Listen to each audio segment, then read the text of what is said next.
오늘 우리가 읽은 이 출애굽기 3장은 모세의 소명장이라고 합니다. 소명이란 한자로 부를소에 목숨 명자를 사용하죠. 그래서 부름받은 목숨이란 뜻입니다. 사람이 하나님의 일을 하도록 하나님의 부르심을 받는 것, 하나님의 콜링 그 자체를 소명이라고 합니다. 모세는 오늘 본문에 보면 그의 나이 80세에 장인 이드로의 양떼를 끌고 광야를 지나서 호렙산으로 갔습니다.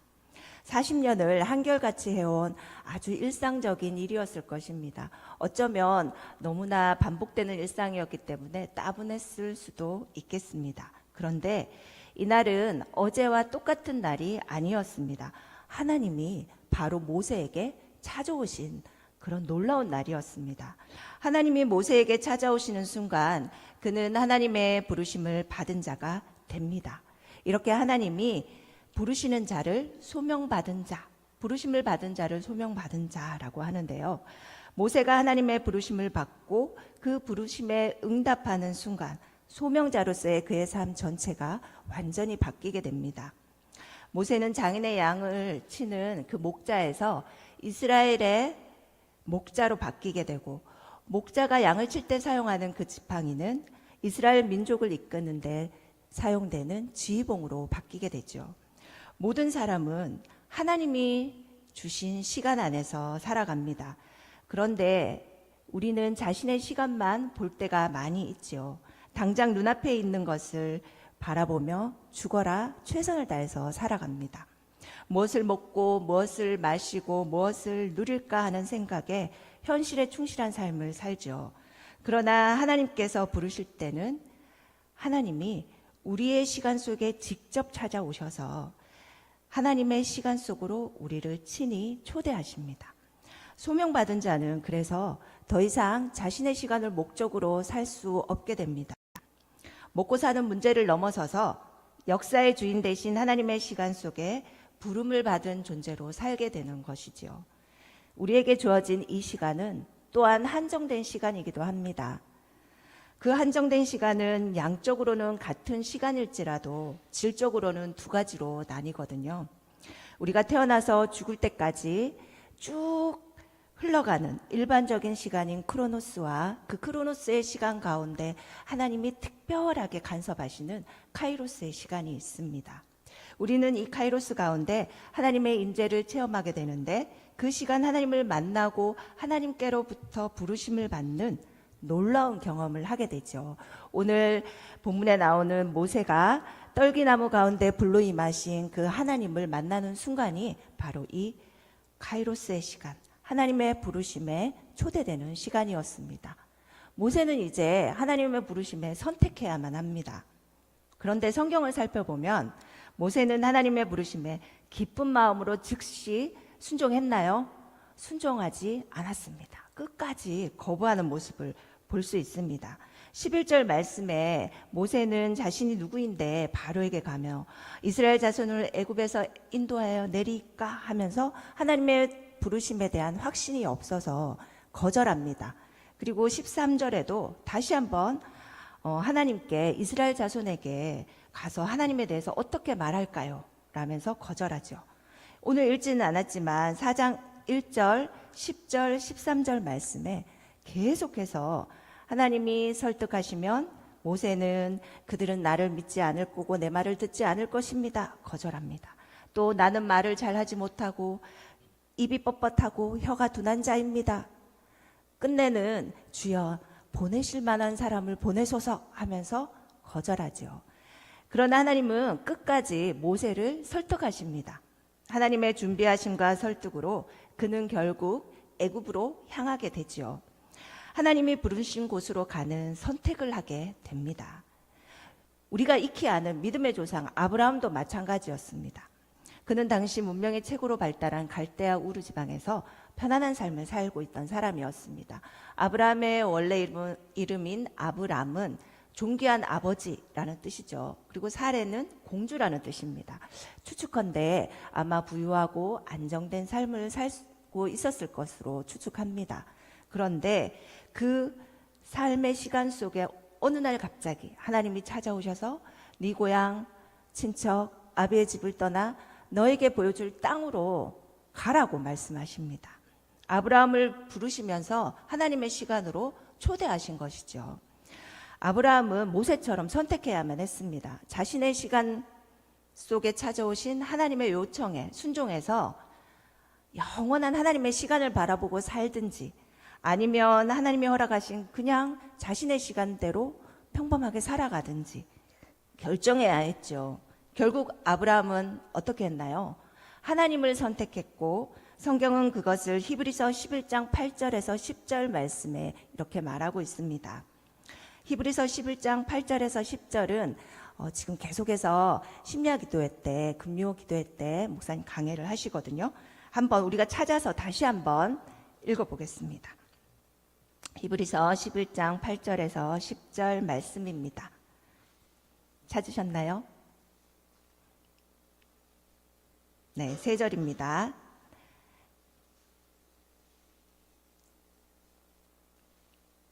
읽겠습니다. 시작. 믿음으로 아브라함은 부르심을 받았을 때 순종하여 장래 유업으로 받을 땅에 나아갈새 갈 바를 알지 못하고 나아갔으며 믿음으로 그가 이방의 땅에 있는 것 같이 약속의 땅에 거류하여 동일한 약속을 유업으로 함께 받은 이삭 및 야곱과 더불어 장막에 거하였으니 이는 그가 하나님이 계획하시고 지으실 터가 있는 성을 바랐습니다. 아브라함은 기꺼이 하나님이 계획하시고 지으실 터가 있는 그 성을 바라는 선택을 했다고 말합니다. 현재 그의 눈에 보이지 않지만 손에 쥐어지지는 않았지만 하나님의 부르심을 선택해 순종했다는 것이죠. 그리고 그의 미래는 이 선택으로 인해서 완전히 바뀌게 됩니다. 이처럼 하나님의 부르심에 현재 내가 어떤 선택과 결정을 하느냐에 따라 나의 미래는 바뀌게 되는 것이죠. 소명은 그리스도인이 이 세상에 존재하게 되는 이유이자 하나님이 우리를 그분께로 부르셨기에 우리의 모든 것으로 그 부르심에 응답하는 것이 소명입니다. 소명을 히브리 단어로는 단순하게 누구를 부른다라는 뜻이고 구약에서 부른다는 것은 이름을 붙인다는 것이라고 합니다. 하나님께서 이름을 붙인다는 것은 어떤 것을 만들거나 존재하게 한다는 뜻이라고 합니다. 하나님이 빛을 낮이라고 하고 어둠을 밤이라고 칭하신 것처럼 소명이란 우리 모습과 행위와 관련된 모든 것들일 뿐만 아니라 장차 우리가 될 모습과 관련된 것입니다. 성경에 많은 사람들은 하나님의 부르심 앞에 응답하여 변화된 삶으로 살았습니다. 사도 바울이 그러했고 또 수가성 여인이 그러했고 성경의 수많은 인물들이 하나님의 부르심에 응답하여 변화된 삶을 살았던 것이죠. 그리스도인이라면 하나님의 부르심에 응답해야 하는 책임이 있습니다. 어떻게 응답해야 할까요? 어떤 선택을 해야 할까요? 세상 사람들은 단순히 자신의 이익을 위해 자신이 추구하는 바를 위해 현재에 집중하면서 선택하지만 우리는 현재가 미래의 하나님의 역사와 연결된다는 것을 알고 있기 때문에 쉽게 선택하면 안 됩니다. 하나님이 어떻게 하시는 것을 원할까? 하나님의 뜻을 물어야만 합니다. 현재 우리가 하는 선택이 하나님의 뜻에 맞는 선택인가 아닌가를 놓고 기도해야 한다는 것이죠. 또한 이 선택은 포기로부터 시작됩니다. 예수님 앞에 나온 부자 청년은 재물을 포기하지 못해서 하나님의 영원한 나라를 얻을 수 없었습니다. 포기할 줄 모르면 항상 하나님의 부르심 앞에 주저주저 하게 되죠. 소명을 위해 어떤 것을 선택할 때 거기에 따른 수많은 것들을 포기해야 할 각오 또한 해야 합니다. 아브라함과 모세도 안락하고 익숙했던 것을 포기해야 했습니다. 누릴 수 있었던 것들을 포기하고 하나님의 부르심에 응답하는 삶을 살았습니다. 그들의 삶을 통해 하나님은 하나님의 역사를 이루셨죠. 또한 하나님의 부르심을 선택했다면 전심으로 그 선택에 집중해야 합니다. 하나님은 먼저 하나님을 사랑하는 데 집중하라고 하셨습니다. 마가복음 12장 30절 말씀에 내 마음을 다하고 목숨을 다하고 뜻을 다하고 힘을 다하여 주 너의 하나님을 사랑하라 말씀하셨죠. 율법 중 최고의 계명이 바로 하나님을 마음을 다하고 뜻을 다하고 힘을 다해서 사랑하는 것입니다. 하나님을 사랑하고 하나님의 부르심에 헌신하고 집중해야 하나님 안에서 선택의 열매를 맺을 수 있습니다. 신약에서는 소명이 곧 구원입니다. 하나님의 결정적 부르심이 바로 구원이라는 것이죠. 그래서 하나님이 사람들을 예수님을 따르는 자로 그분에게로 부르신다는 의미로 이 소명이 사용되어졌습니다. 하나님이 이스라엘을 불러 백성으로 하나님의 백성으로 삼으신 것처럼 예수님이 자기 제자들을 불러 그분을 따르게 하신 것처럼 예수님은 우리 또한 부르셨죠. 그리고 십자가에서 우리 죄를 대신해 죽으셨습니다. 예수님이 대신 죽어주심으로 그 예수님을 믿음으로 그 예수님의 이름을 부름으로 우리는 의롭다 여김을 받고 하나님의 부르심에 따라 살아가는 인생이 된 것입니다. 그래서 소명은 믿음의 삶 자체이기도 합니다. 소명자는 예수님을 따르는 자로서 모든 것을 다스리시는 그 하나님을 기억하고 전적으로 그분을 생각하고 그분을 의식하면서 말하고 행해야 합니다. 정리하자면 소명받은 자는 하나님 부르심 앞에 기도함으로 선택하고 결정하고 오늘 나의 선택이 나의 미래로 이어진다는 것을 명심해야 합니다. 그리고 또 하나님의 시간을 바라보며 포기할 것은 포기하고 하나님의 부르심에 집중하고 헌신하는 삶을 살아야 한다는 것입니다. 저와 여러분이 이런 삶을 살게 되기를 소원합니다. 앞서 말한 것처럼 하나님은 우리를 그분의 시간 속에 두셨습니다. 소명은 나 자신만 잘 믿고 잘 사는 것을 넘어서 하나님이 원하시는 삶을 이 시대 속에서 살아내야 하는 것입니다. 모든 사람은 하나님이 부여하신 시간 속에서 살아가지만 그 시간 속에서 치르고 견뎌야 할 일들은 똑같지 않지요.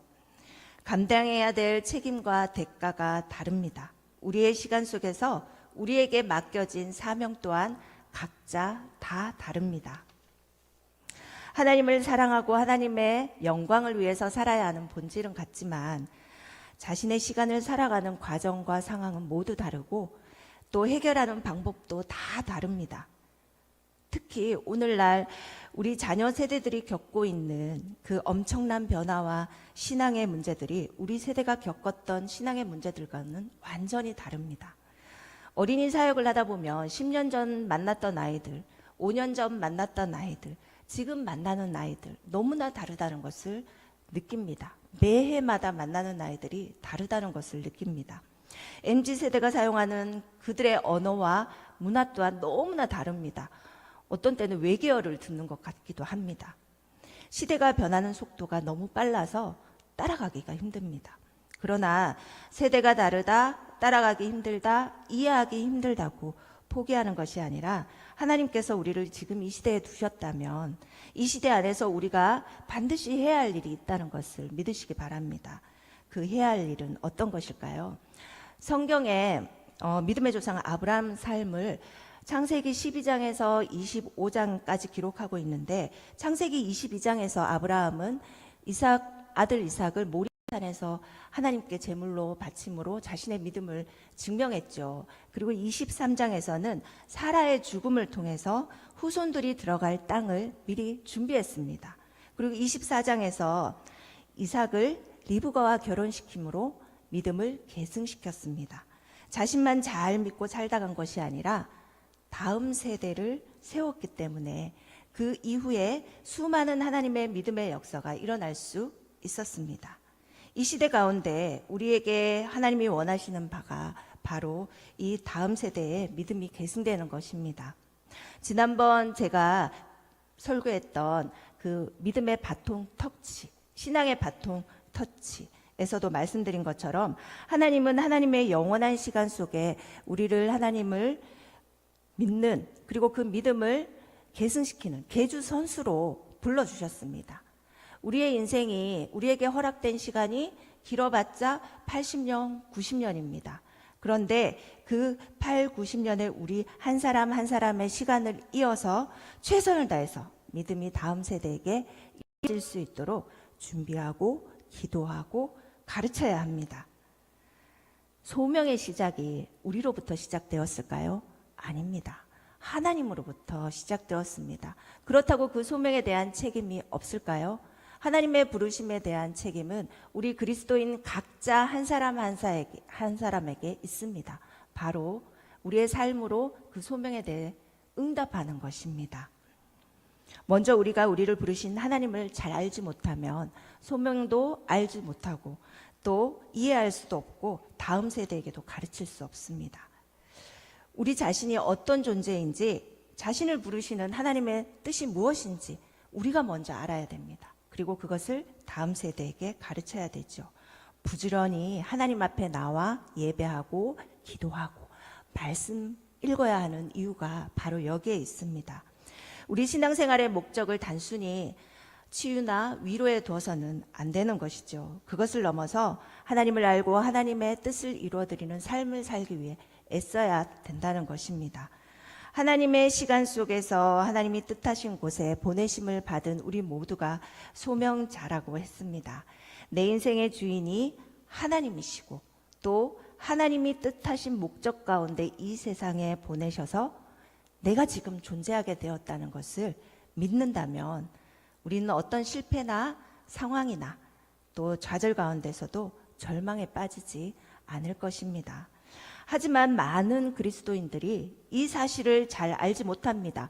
그리스도인이라는 자체가 소명인데 하나님에 대해서 잘 알지 못하니 그것을 깨닫지 못하는 것입니다. 오늘 본문 5절, 9절도 우리 함께 읽어보겠습니다. 5절부터 9절까지 함께 읽겠습니다. 시작. 하나님이 이르시되 이리로 가까이 오지 말라. 내가 선 곳은 거룩한 땅이니 내 발에서 신을 벗으라. 또 이르시되 나는 내 조상의 하나님이니 아브라함의 하나님, 이삭의 하나님, 야곱의 하나님이라. 모세가 하나님 배웁기를 두려워하여 얼굴을 가리매 여호와께서 이르시되 내가 애굽에 있는 내 백성의 고통을 분명히 보고 그들이 그들의 감독자로 말미암아 부르짖음을 듣고 그 근심을 알고 내가 내려가서 그들을 애굽인의 손에서 건져내고 그들을 그 땅에서 인도하여 아름답고 광대한 땅, 젖과 꿀이 흐르는 땅, 곧 가나안 족속, 헷 족속, 아모리 족속, 브리스 족속, 히위 족속, 여부스 족속의 지방에 데려가려 하노라.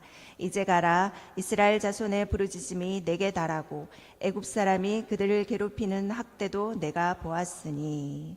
네, 하나님이 모세를 애굽에 보내셨을 때 하나님은 큰 구원의 계획이 있으셨죠. 40년 전 모세가 자신의 힘과 능력으로 동족인 히브리 형제를 도우려고 했을 때 히브리인 사람조차도 그의 권위를 인정하지 않았습니다. 모세가 40살이 될 때까지 애국궁에서 그때까지 배운 모든 학식과 실력이 최고였음에도 불구하고 히브리 사람들은 그를 전혀 인정하지 않았다는 것이죠.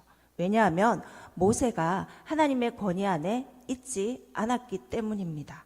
그런데 하나님은 미디안 광야에서 목자로서 40년을 보내게 하시며 모세가 가진 모든 세상의 힘을 다 빼게 하십니다.